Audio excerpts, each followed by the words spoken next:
Beautiful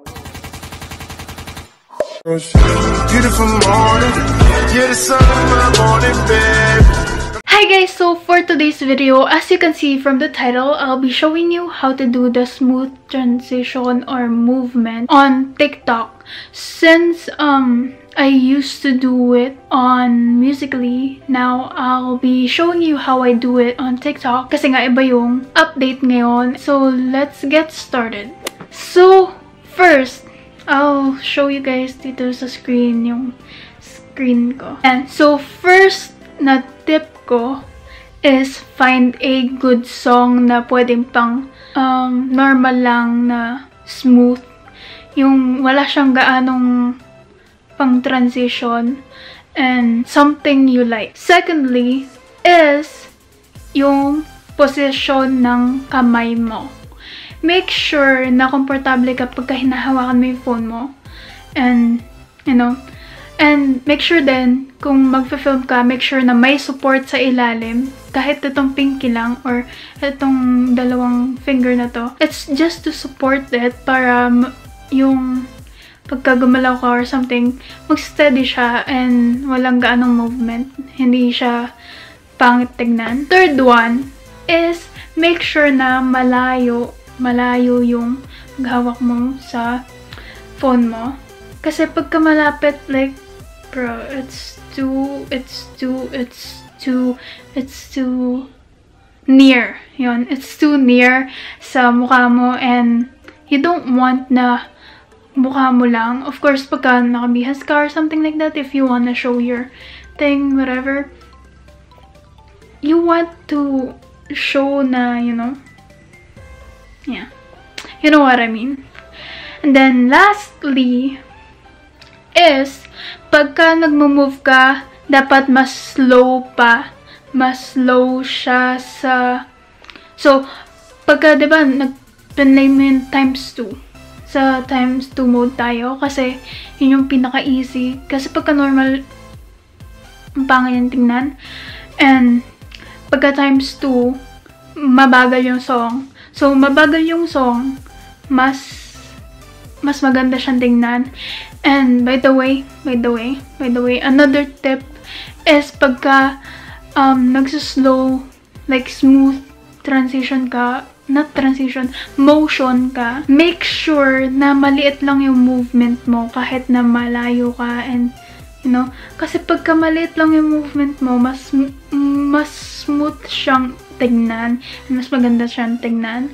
So, for example, ito, malapit ako and susunod lang ako sa thing and gagawin ko lang siya na normal with the music.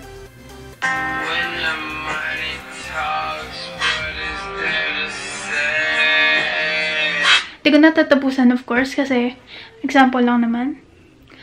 Look at this, ha? Ang pangit ng tignan. Next, ganito. Now, I'll show you paano ko siya gawin. Okay? You can see me here, you can see me there. Yeah.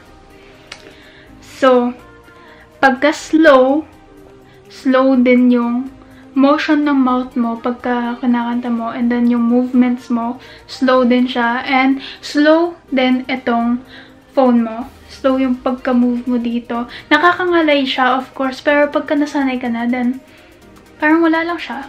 So, yan.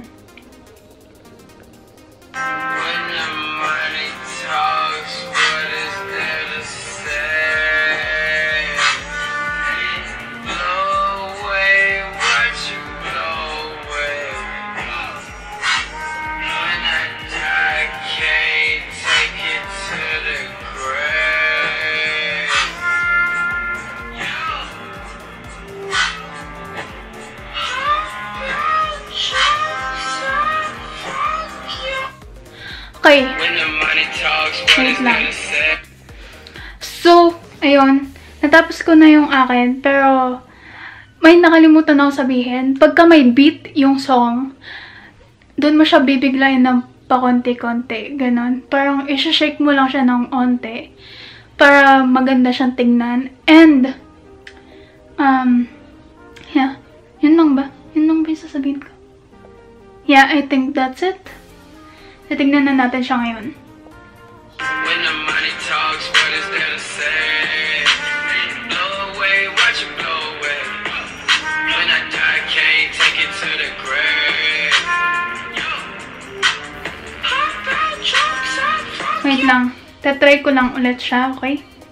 When the money talks, what is there to say? Blow away, watch it blow away. When I die, can't take it to the grave.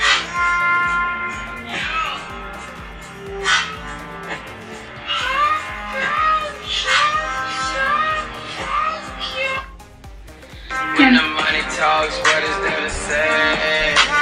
Blow away, watch it blow away. When I die, can't take it to the grave.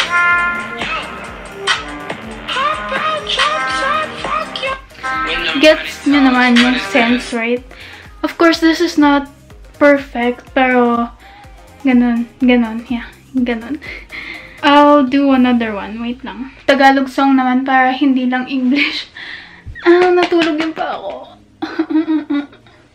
Same thing, same method. So, let's start. Second, yung times 2 second mode.